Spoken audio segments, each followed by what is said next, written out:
Welcome to Mastering Your Financial Life, hosted by Judy Heft, the founder and CEO of Judy Heft and Associates, Financial and Lifestyle Concierge.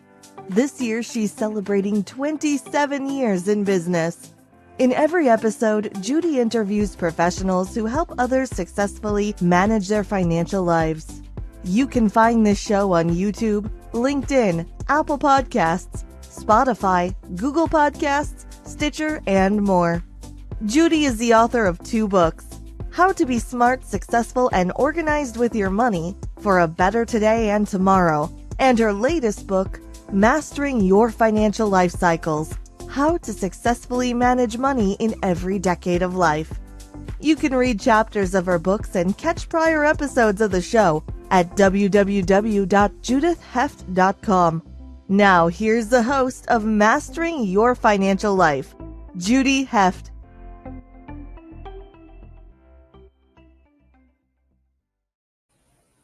Hello, everybody. Welcome. Welcome to Mastering Your Financial Life. And today I'm here with Merry Neitlich. And I think this is our 62nd episode. So I'm really excited to have Merry here with me today.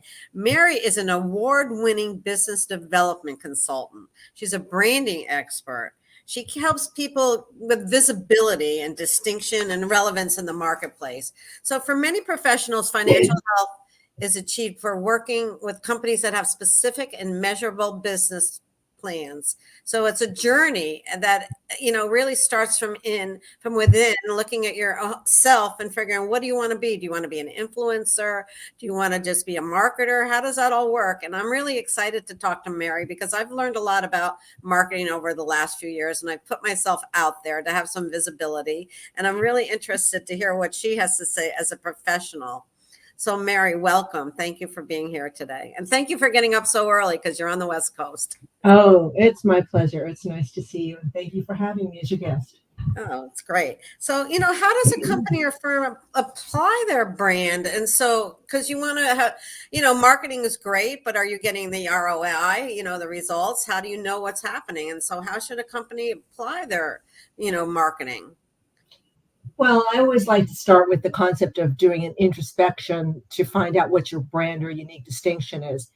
I use a process that I call turning the telescope. So we look inward into the company or the firm. In other words, it's not what the perception is, it's who you really are.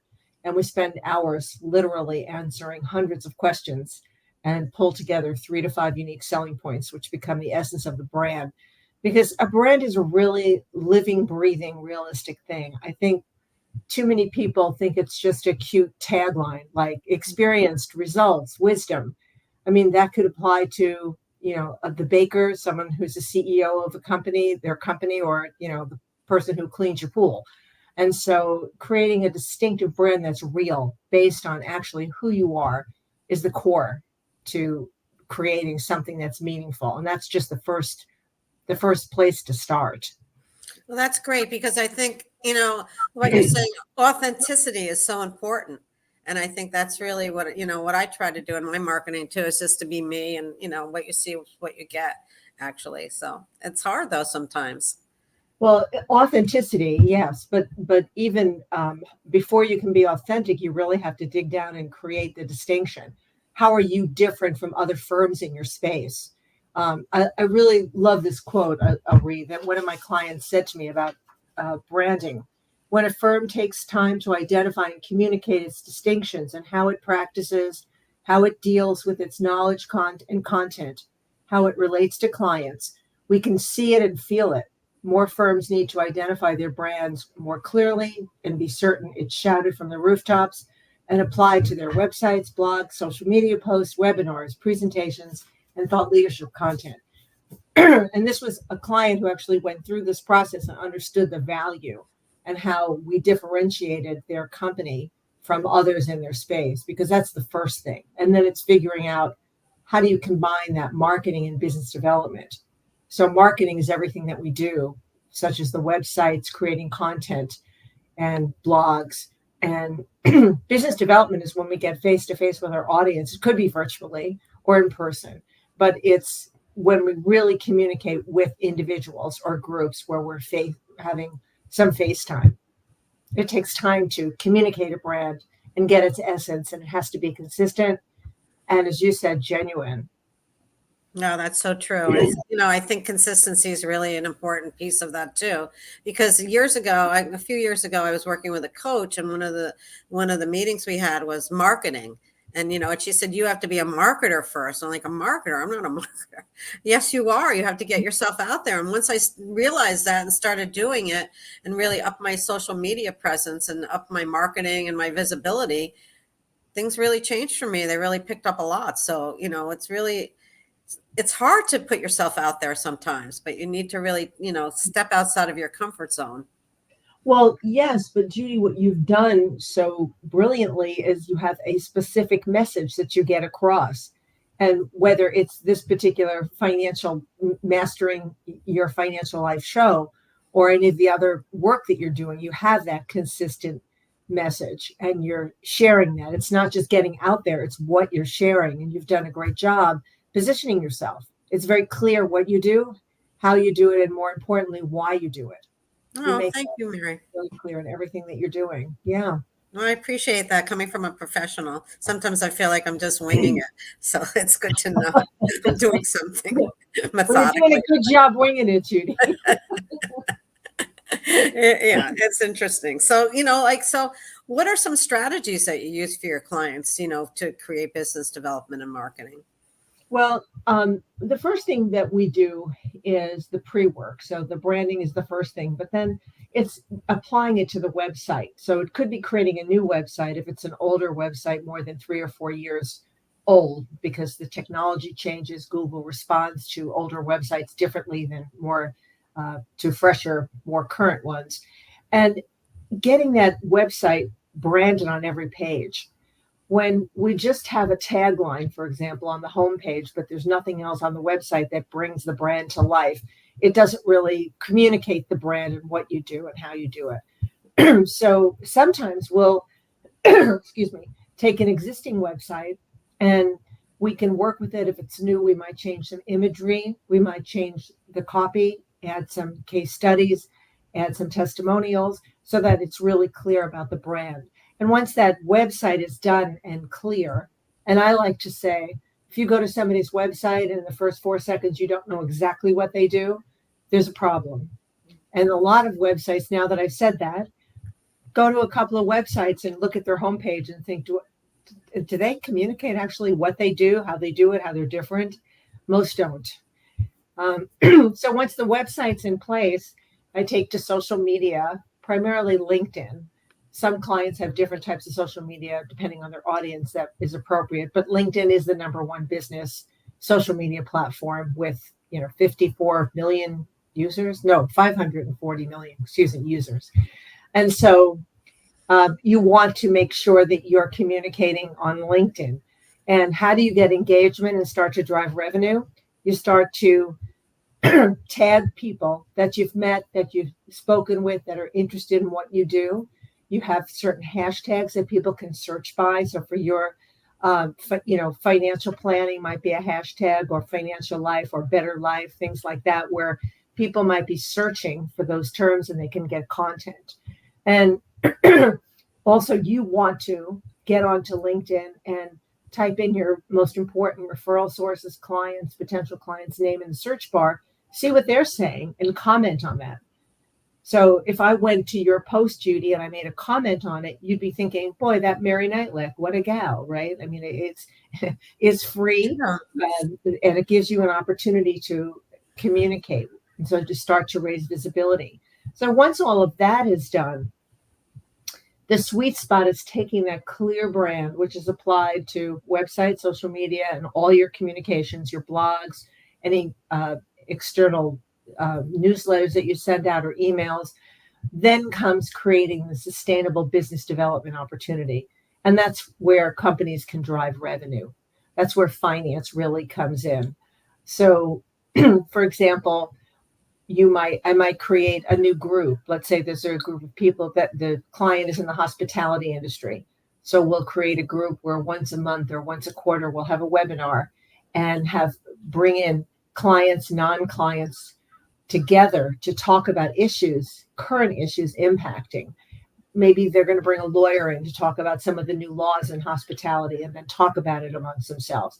But the concept is combine the golden glow of clients and non-clients together so that you can start to drive revenue that way, and people get to hear stories. I mean, the business development opportunities could be anything. That's just one small example. That's great. And I think personal stories are always great too. People want to hear what you've been doing and then they can relate to that. That's really, a great way to get people's attention, I think.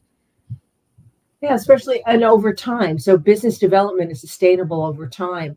The Department of Commerce gives us a statistic that it takes between 9 and 20 touch points before somebody will consider doing business with you. Think about that. So some of them can be social media posts. Some of them could be a phone call. It could be a lunch. It could be an engagement. It could be a Zoom meeting. But they have to start to understand and see consistency in your messaging, in what you do and how you do it, so they start to feel comfortable and would want to reach out to you when they have those particular issues. Oh, yeah, that's important to know. That's a lot of touching, but I guess we have to accept it.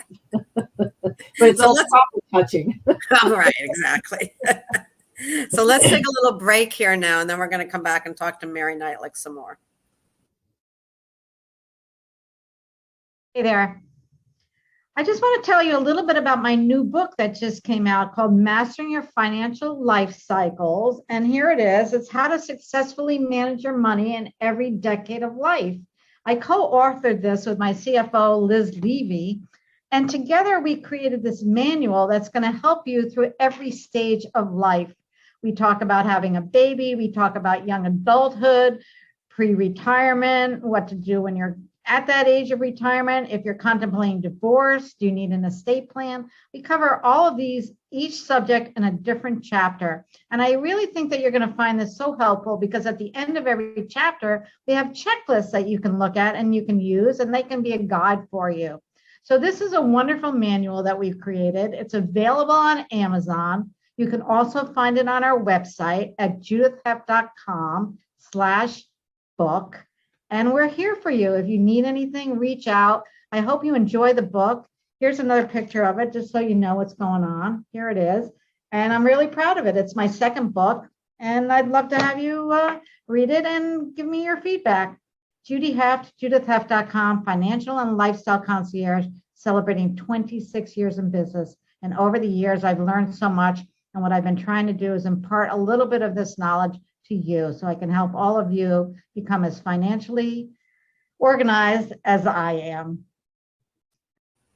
And we're back. We're back here with Merry Neitlich. So one of the things you said before was that if someone goes to your website, your homepage, and they don't know what you do within a short period of time, it's not a great thing. So what are some of the other mistakes, common mistakes that firms or companies make in regard to their websites?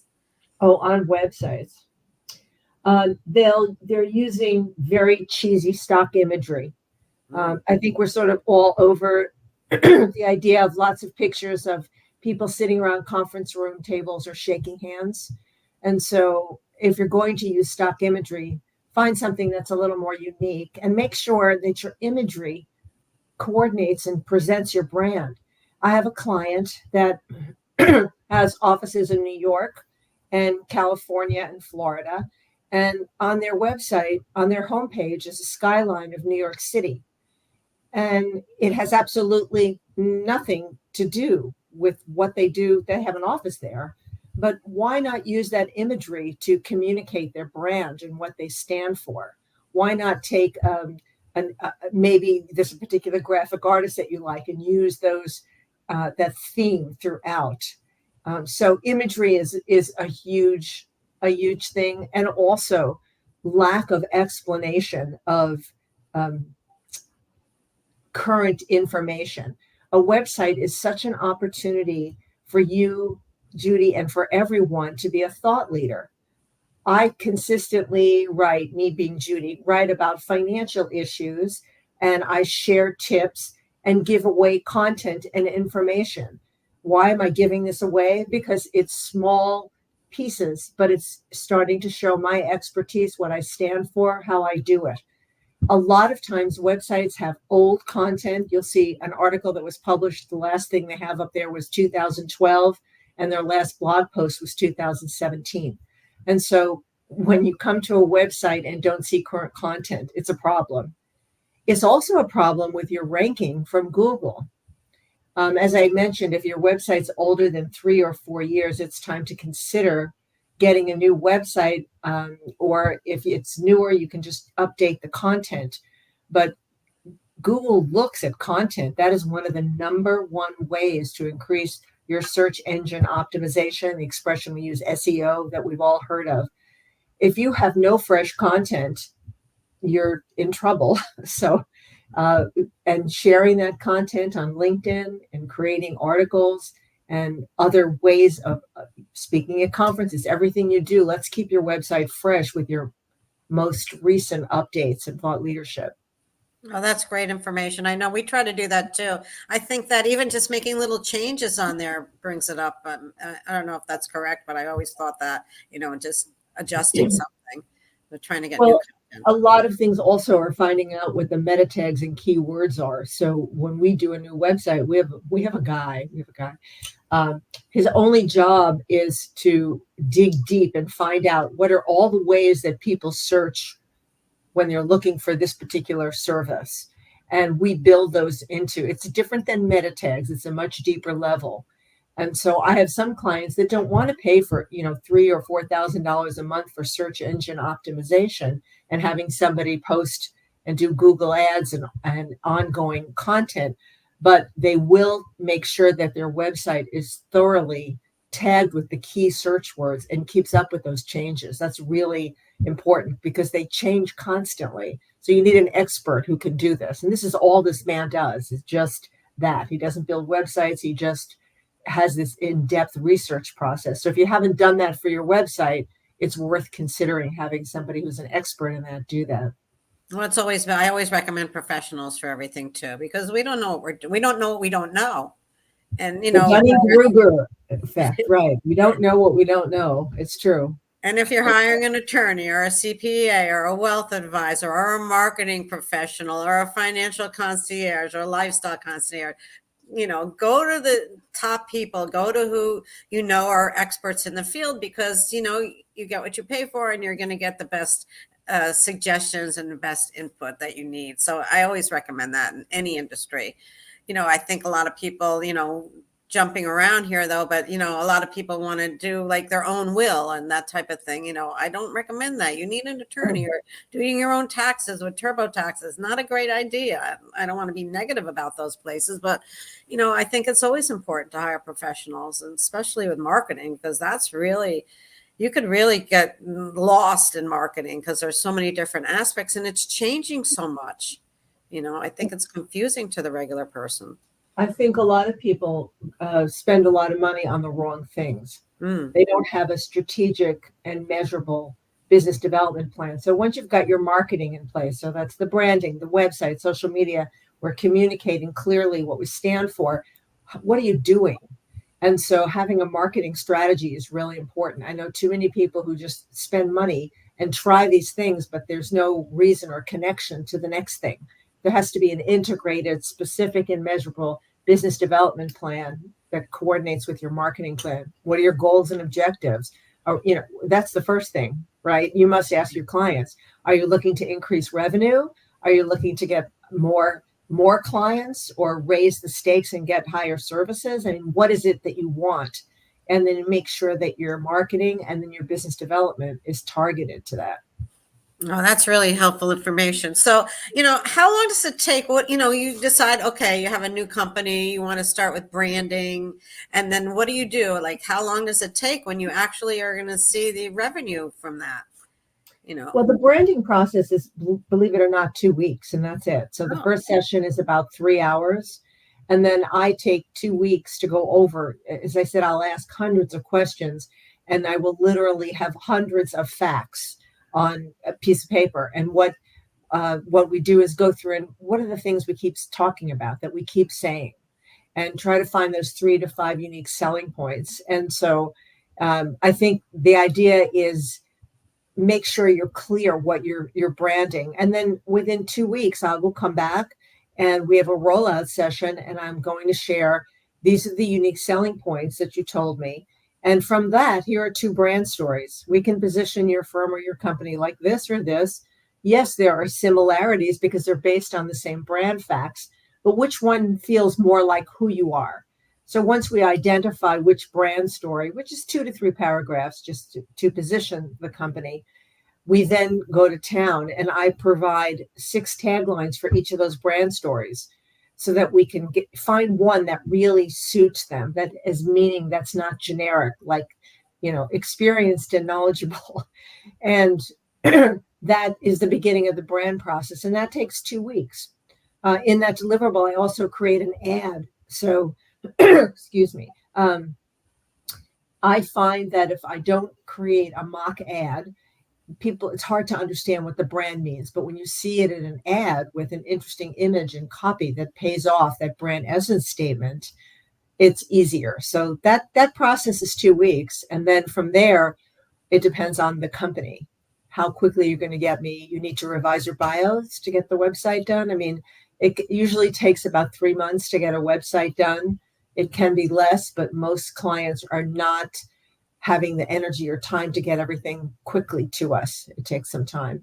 But so about 3 months from beginning to end, from the branding and then through the website launch, and then training in social media. Some people, it's a one-time thing. They just want to understand how to optimize their profile. For others, it's an ongoing coaching process because they want to drive revenue. So we meet every couple of weeks until we start to get the posting and them engaging with their audiences to raise their visibility and start to drive revenue. And then coordinating it with sales, marketing, business development. It's all the same message. So everything has to fit under that umbrella.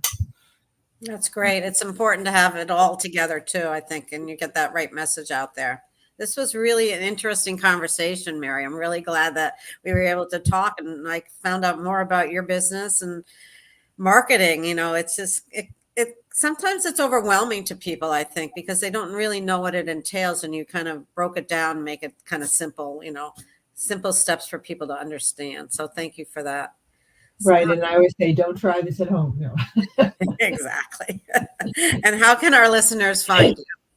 My website is emconsults.com. So EM used to be Extreme Marketing, but now just .org, not .com.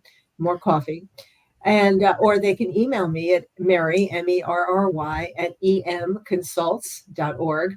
I'm also on LinkedIn, so they can just type my name, connect with me there, and I'm happy to answer questions. And sometimes I'll even jump on people's websites on a Zoom call and give them some quick feedback. Although, I am from New York, so I'm kind of blunt. Well, this was great, Mary. Thank you so much. Thanks for being a great guest. It was really helpful and interesting. I learned a lot. All right. Thank you for having me. My pleasure. Thank you for tuning into Mastering Your Financial Life, hosted by Judy Heft. You can read chapters of her books and catch prior episodes of the show at www.judithheft.com. Thank you for your positive comments and sharing this show with others.